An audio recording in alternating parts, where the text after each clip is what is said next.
अपहर अमित अपहर। अरे कहाँ पैबुए धनी हमसे ज्यादा प्यार हो, मिले खाती बोझारू। अरे कहाँ पैबुए धनी हमसे ज्यादा प्यार हो, मिले खाती बोझारू। अरे हम नहीं जाननी कि देबू धोखा जान हो, चली जइबू हमारा से दूर।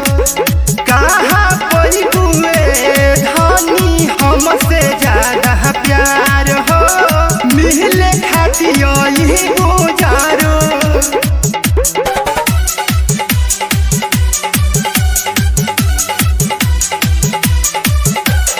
डीजे अमित अपहर अमित अपहर।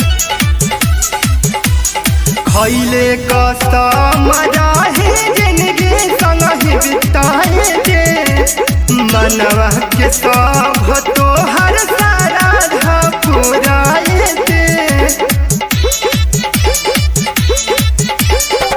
खैले कसम रहे जिंदगी संग बिताए जे, मनवा के सब तोहर सारा पुराए जे। अरे काते में साजा दे के चल जइबू जान हो, मिल खाती बोझारू।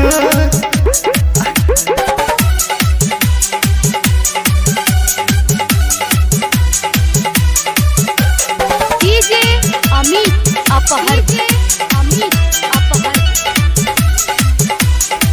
पहिला बार प्यार कइले बानिया ना जान हो, तू ही बारू निशा हमारा दिल के अरमान हो।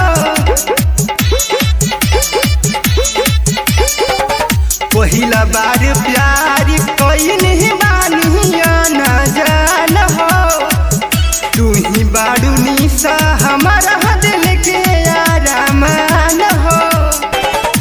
अरे माफ करी हो अपू राजू राजा के गलतिया।